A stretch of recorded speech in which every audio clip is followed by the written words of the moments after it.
My phone buzzed once on the counter. It was early, barely 6:40 a.m.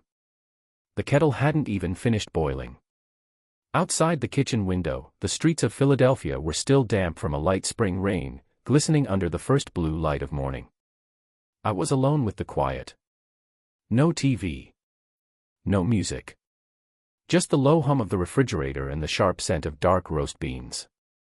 I took a sip of the coffee I'd just poured. The bitterness cut through the haze of sleep. Then I glanced down. One new message from an unknown number. No name. Just a local area code and a single image. I tapped. The photo loaded slowly, first the top of a yoga mat, then two bodies. Kate. My wife. And another man, shirtless, behind her. They weren't kissing. Not exactly. But they may as well have been. She was laughing, head tilted back, eyes closed, lips parted, while he leaned in, his face close to her neck, hands gripping her waist as if the world didn't exist around them. I stared at the screen, breath frozen in my chest. I couldn't even feel the ceramic mug in my hand. The caption under the photo was a single emoji, OM symbol. No words. No context. Just proof. Real. Undeniable. The mug hit the counter with a dull thud. Coffee sloshed out and trickled toward the edge. I grabbed a towel and mopped it up with mechanical precision, my body on autopilot while my mind began sorting through the impossibility of what I'd just seen. I set the phone face down. It could have been old. From before us. No, she only started yoga this past fall. After work stress. After Ethan started kindergarten. After we agreed she needed something just for her. The instructor. Owen. She mentioned him once. Maybe twice. Cool guy, she'd said. Knows how to push you without breaking you. Something about that phrase felt off even then. But I'd let it slide. Because who doubts their own wife over a yoga class? I walked to the sink and splashed water on my face. The cold jolted me, steadied my breathing. I looked up at my reflection. Calm. But narrowed. I wasn't panicking. I wasn't yelling or calling or charging up the stairs to wake her. That version of me didn't exist anymore. Not after the photo. I dried my face and sat down at the kitchen table, letting the weight of it all settle into my bones. Kate was still upstairs, probably asleep beside the phone she always kept on silent. I turned mine over and looked again. The message had no reply. No name. No explanation. Just an image that would never leave my head. The timestamp was from 20 minutes ago. Which meant someone wanted me to see it. Someone who had her trust, and now had a reason to ruin it. I wasn't sure which part made my stomach turn more, the betrayal or the fact that I hadn't seen it coming. I pulled up Kate's calendar. She had an early session today, 7:30 at the studio near the waterfront. She'd be gone in 30 minutes, give or take. I could ask her about it. I could show her the photo. But no. Not yet. I needed more than a confrontation. I needed clarity. I needed control. The phone vibrated again. Another message. You deserve to know the truth. Check her DMs. I didn't respond. Instead, I stood up, rinsed out the coffee mug, and turned on the bathroom light upstairs. The day had begun, and so had something else, a shift. A fracture. The kind that didn't roar, but cracked quietly beneath the surface. Something was ending. But not me. Not even close. Before yoga, it was dance. Before dance, it was that plant shop on Chestnut Street.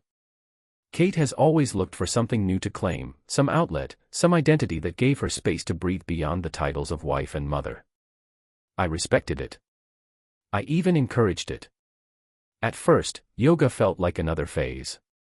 She'd come home with rolled mats, lavender-scented water bottles, playlists filled with chimes and rain, talking about chakras and alignment like she'd found religion.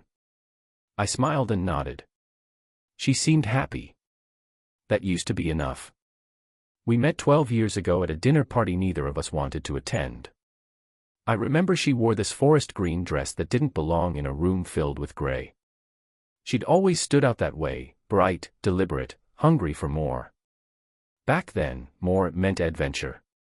We road-tripped down the coast, backpacked through Portugal, built our first IKEA bookshelf with a bottle of wine and a running argument about whether the instructions were upside down. We dreamed out loud. We planned a life. We were a team. Even after Ethan was born, we didn't lose that rhythm. We just adjusted it. Replaced lazy brunches with park visits, happy hour with cartoon marathons. Sure, we argued about sleep schedules, her mother, my job, but we always found our way back to each other. Until the silences got longer. It was subtle. She'd leave early for flow sessions and come home with a glint in her eye I hadn't put there. Her phone, once tossed on the coffee table without a second thought, now lived face down. She started texting in other rooms, ending conversations the moment I entered. When I asked, she always had a story. Class ran late, she grabbed a smoothie, the studio was hosting a sunrise session on the pier. I wanted to believe her. So I did. But believing and trusting aren't the same thing. One night, about 3 weeks before the photo, she came home wearing a delicate silver bracelet I hadn't seen before. New? I asked. She glanced down, surprised. Oh, yeah. A thank you gift from one of the instructors. For helping organize the yoga brunch thing. I nodded. But something stuck in my chest. It wasn't the bracelet. It was her voice. The way her tone lifted at the word gift, like it meant something more. That night, after she fell asleep, I pulled her phone off the charger. Passcode changed.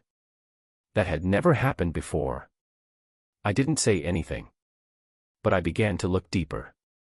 I started with her email. We shared a family desktop account for online orders and Ethan's school notices. Buried between confirmation receipts and newsletters was a hotel reservation for a single king bed at a boutique spot in Old City, 3 weeks back. The charge matched a conference she said she had downtown. Only now did I see the pattern: fabricated errands, unexplained lift rides, the yoga mat that never seemed used. I cross-checked her statements. Found an Uber receipt from the same night, drop-off point just blocks from the hotel. I stared at the screen for almost an hour. There was no name. No proof of who she was with. But I knew. I started to notice how her scent changed, fewer traces of our laundry detergent, more notes of someone else's cologne lingering faintly when she kissed Ethan goodnight. Still, I said nothing. I needed facts, not theories. I reached out to Matt, my oldest friend and a family lawyer. He'd been through his own divorce 2 years back. Knew the terrain. If you're asking me about custody, he said, you're not just speculating anymore, are you? No, I replied. Not anymore. He gave me a list, screenshot everything. Document phone records. Keep a log. Don't confront until you have enough for court. It felt sterile. Cold. But necessary. I began compiling. I created a folder labeled Evidence, Boring, Brutal, Honest. I didn't dig through every inch of her life. Just what I needed. Then came the whispered confirmation. At a birthday party for Ethan's classmate, I overheard one of the moms, Jillian, chatting by the snack table. And Kate's yoga teacher. Totally hot. You didn't hear it from me, but they're like, always together. People are talking. I didn't blink. Didn't flinch. Later, I messaged Jillian privately and asked if she'd mind telling me what she meant. Her reply was cautious but clear. Just that she spends a lot of time with him. More than usual. I've seen them walk out of the studio together, like, handsy. It might be nothing, but I thought you should know. I thanked her. It wasn't nothing. By the time the photo arrived, anonymous, brutal, I was ready. I didn't crumble because I had already been quietly mourning the loss. What hit me hardest wasn't that Kate betrayed me. It was that she'd slowly erased me from her life while I was still standing in it. The morning after the photo, I stood in front of the mirror for a long time. Not looking for answers. Just looking. I noticed the graying at my temples, the fine lines by my eyes. 10 years ago, Kate used to trace those lines with her fingers and joke that I aged like an oak tree, steady and strong. Now I was just aging alone. I didn't cry. I didn't even feel hollow. Just a sharp, focused ache. The kind you get right before surgery, cold, necessary. If she was going to end us, I was going to end it right. I started with Matt, my friend and attorney. He met me at his office after hours, slid a cup of burnt office coffee across the desk, and got to work. "You've got enough to start laying a foundation," he said after I showed him the photo and the financial records. "But you'll want more if you want leverage for custody. Affairs are emotional, they don't always count unless you connect it to something that affects the child." So we built a plan. We petitioned for joint legal custody, but primary physical custody would be mine. Ethan needed stability, and Kate's pattern of deception, sneaking out, hiding locations, disappearing for hours, would support that. I didn't want to punish her. I wanted to protect my son. Step 1 was documenting everything. Matt referred me to a licensed private investigator, Sandra, who'd worked several marital cases. Discreet, thorough, no drama. She met me at a quiet cafe in Rittenhouse and slid a small black notebook across the table. "Keep your own notes," she said. "Time, dates, changes in behavior. Your words matter more than you think in court." I did exactly that. Every interaction, every missed dinner, every unexplained late return, I logged it. I stopped asking questions I already knew the answers to. Instead, I observed. Detached, precise. In parallel, I installed 2 security cameras, one in the front hallway, one in the living room. "Just routine, for safety," I told Kate. She barely noticed. Sandra confirmed my suspicions within a week. Photos. Video. Kate and Owen leaving the studio in his car. Her entering the same boutique hotel from the receipts. A shot of them on the roof, too far to hear the words, but the body language screamed intimacy. Hand on her lower back. Her lips brushing his neck. When I saw the footage, I didn't flinch. I nodded. I saved it. Around that time, I scheduled weekly sessions with Dr. Rami, my therapist. A quiet man with warm eyes and a steel-trap memory. I told him everything. Not just about Kate, but about my fear of becoming bitter. About losing myself in the revenge spiral. He helped me redirect. "This isn't about punishment," he said. "It's about containment. You're creating emotional boundaries so the damage doesn't spread." I like that. Containment. Not control. Not chaos. Just keeping the infection from spreading to Ethan. One night, after Ethan had gone to bed and Kate was in the shower, I walked into the hallway and stared at the family photo hanging near the stairs. The 3 of us on the beach in Cape May, laughing as Ethan threw sand at us. It was the last real trip before everything shifted. I didn't take the photo down. I didn't move it. But I saw it differently now, not as a symbol of what was, but as a marker of what I'd fight to preserve. The next phase was financial. Kate had always taken a back seat on money. She knew where things were, but I managed the budgeting, bills, investments. That made my next step easier. I consulted a forensic accountant and started preparing a property breakdown, joint assets, retirement accounts, Ethan's college fund. I didn't want to blindside her. I just wanted to be ready when the inevitable unraveling began. When my brother Dan came to visit that Saturday, I finally told him.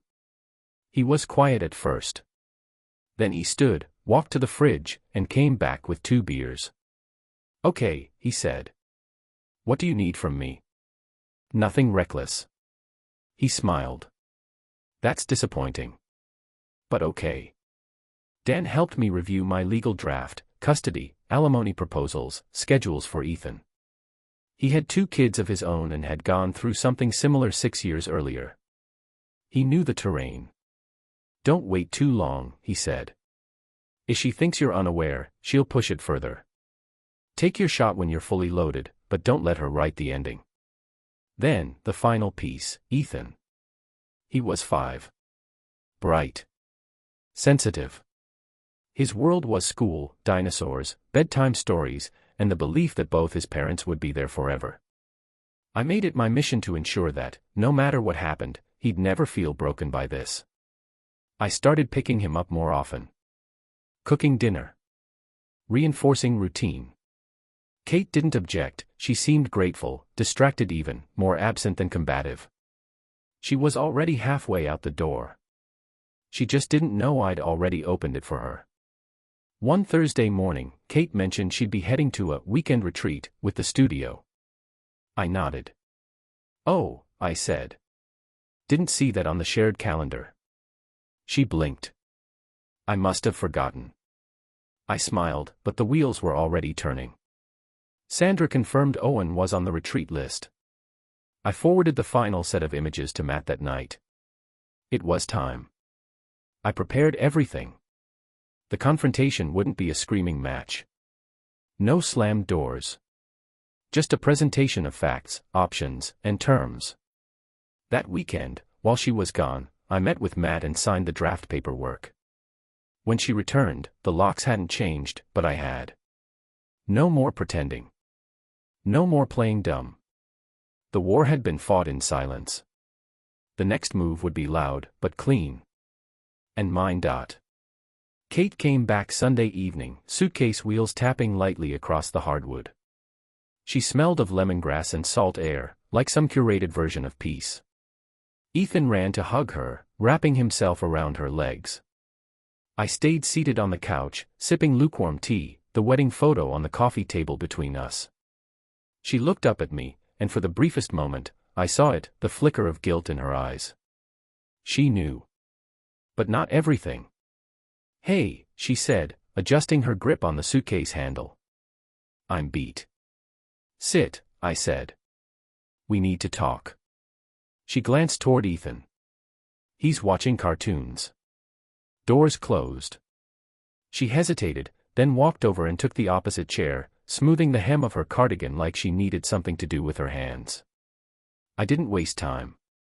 I slid a manila envelope across the table.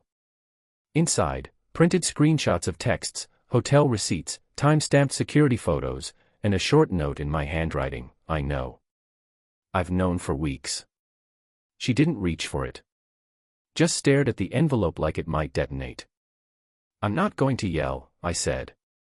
I'm not here to humiliate you. But I'm not going to pretend anymore, either. Her jaw clenched. You went through my stuff. No.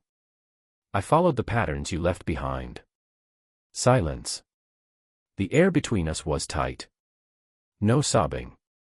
No apology. Just the quiet hum of Ethan's show in the background and the ache of finality in the room. You hired someone, she asked. Yes. She blinked. You don't trust me. I almost laughed. I trusted you when you said you were going to yoga. I trusted you when you changed your passcode. I trusted you when you told me the hotel was for a conference. That trust is gone. You buried it. She picked up the wedding photo, stared at it like it might say something different than it always had. We were happy, she whispered. I know. That's what makes this worse.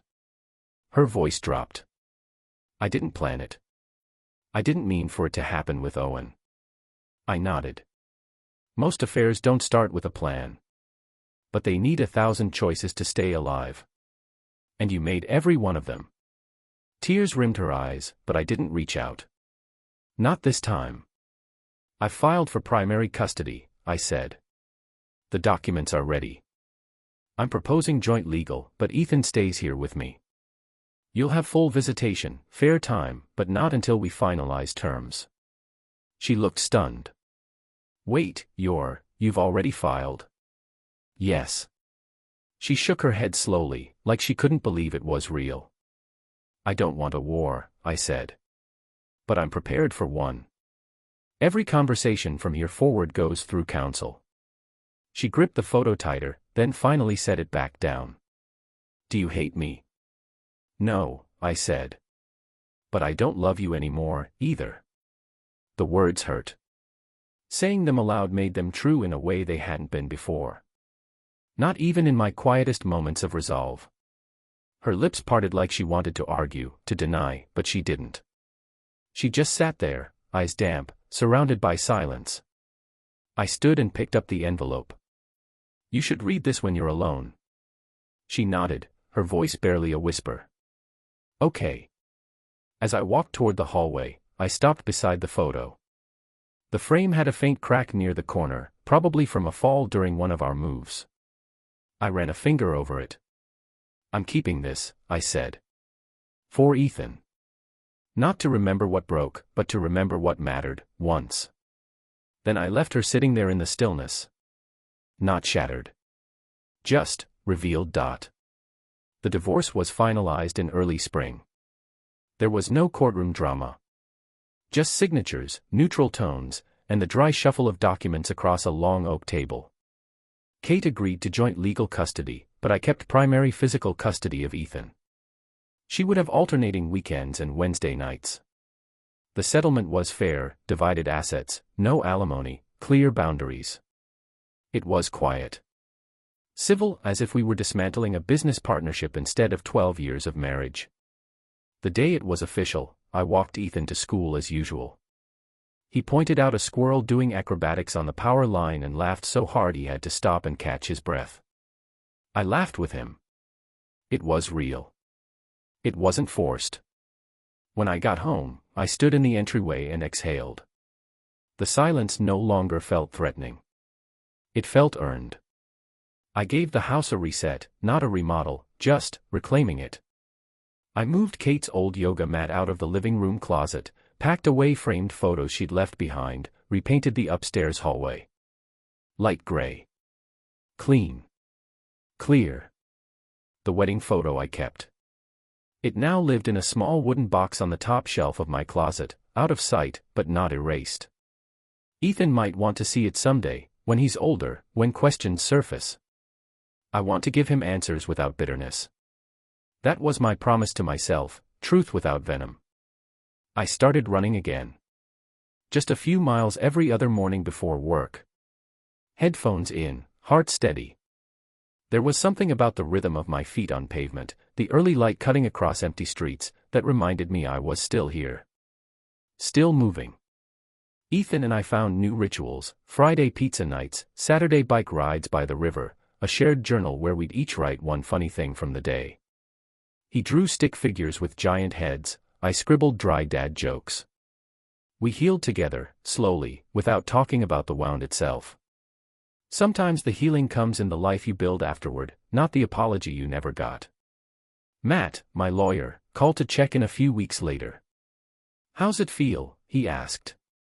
Like clarity, I said. Like waking up with both lungs working again. He laughed. Not bad for a guy who took the high road. I'd learned that the high road is often the quietest. It's also the most powerful. One evening, I got a message from a colleague who'd heard about what happened. His marriage was cracking, too, similar reasons. He wasn't asking for legal advice. He was asking how I'd stayed calm. I met him for coffee. He talked. I listened. And when I finally spoke, I told him what no one tells you. You don't win by destroying them. You win by choosing not to destroy yourself. He thanked me. Said it helped. I believed him. After that, I created a blog. Just a simple site, no names, no photos, just entries. Essays about moving forward, co-parenting without bitterness, finding identity after betrayal. I wrote for myself, but people found it. Messages came in. Strangers. Men, women, people halfway across the country. Thanking me for saying what they couldn't say out loud yet. It didn't make what happened right. But it gave it purpose. Last week, Ethan brought home a school project, a drawing of our family. Stick figures, grinning. Me, him, and a dog we don't own yet but apparently need to adopt immediately. Kate was there, too. Not in the center. But not absent, either. I looked at it for a long time, then stuck it to the fridge with a magnet shaped like a compass. We're still finding our direction. But we're moving forward. Together.